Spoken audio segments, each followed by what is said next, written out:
Imagine an AI that can search the internet, write emails, remember your conversation, analyze documents, schedule meeting, even complete tasks automatically.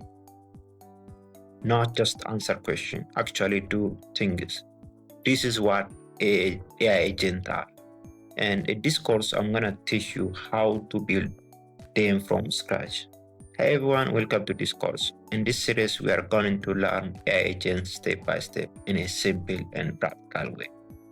We will build AI assistants, research agent, voice agent, coding agent, automation system, and even automate AI workflow. You don't need to be an expert if you know basics computer usage and are willing to learn, and you can flow along. By the end of this course, you will understand how modern AI agents work and how to create your own real projects. What is an AI agent? So first, what exactly is an AI agent? A simple definition is this. An AI agent is a system that can understand information, make a decision, use tools, take actions, and work toward the goals. This is the key difference between a normal chatbot and an AI agent. A normal chatbot mainly responds to messages. You ask something, is answered. For example, what is the capital of Ethiopia? The chatbot replaces Addis Ababa. That's useful but limited.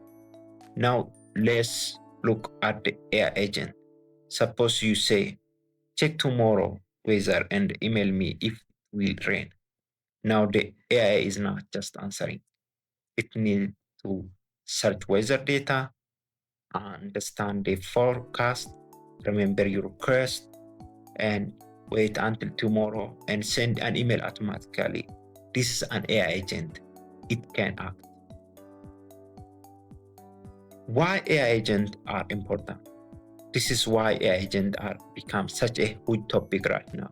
Because companies don't only want AI that talks, they want AI that works. Business want AI system that can automate customer support, analyze data, manage workflow, create reports, help employees, and save time.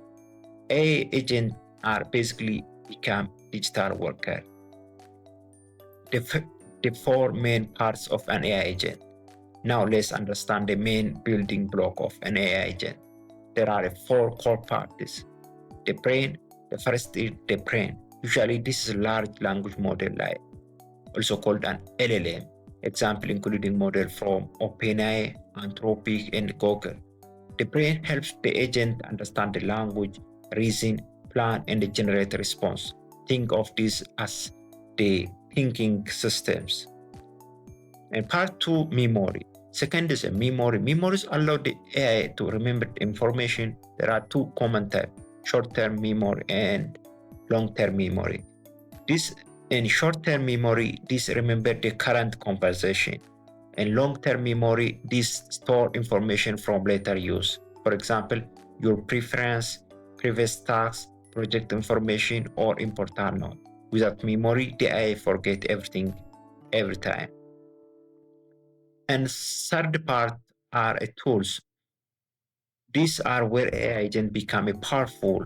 A tool can be a calculator, web search, email sender, database, calendar, or even another AI systems. Instead of only generating text that the AI can interact with real world. And final part is actions. Actions are what the AI can does. For example, sending email, creating files, searching the web, booking meeting, and analyzing documents. This is the major difference between passive and active AI. Now let's look at the AI agent workflow. Most of agent flow a loop like this. There will be a user request and then AI think and then choose the tool, use the tool and get a result, finally respond or continue. Let's use a real example. Suppose that users say, find the top AI startup this week and summarize them. What happens? First step, the AI understands the request. Then in step two, it decides it needs internet access. Then in step 3, it searches to the web. Then in step 4, it read information about it. And then step 5, it summarizes the result. Finally, it sends the final report. This entire process is the agent workflow. So where are AI agents being used today? Actually, almost everywhere. Example including customer support agent, they answer questions automatically. Research agent, they gather and summarize information. Coding assistants, they will help write and debug code. Sales agent, they manage leads and outreach. Also, productive assistants, they schedule meeting or organize tasks. Social media agent, they create and post automatically. This industry is growing extremely fast. In this course, we are not just learning theory. We are going to build a real project, something we will create including AI chat assistants, research agent, voice assistants, multi-agent system, coding agent, and autonomous AI workflow. We will also learn memory system, tool calling, APIs, vector database, and deployment. We will mainly use Python because it's one of the best language for AI development. We will also explore tools like langchain, crewai, langgraph, vector database, APIs, and modern AI models. But don't worry, I will explain everything step by step. I personally believe AI agents are going to completely change software, and the future software may not just wait for command. Instead, you give a goal and the AI figure out how to complete it. This is a massive shift. So that the introduction to AI agent in this next episode, so that we will learn important AI basics you must understand before building agent. We will cover LLMs, tokens, embeddings, APIs, context window, and more. If you enjoyed this video, subscribe, like the video, and comment what type of AI agent you want to build. Thank you for watching, and I will see you in the next video.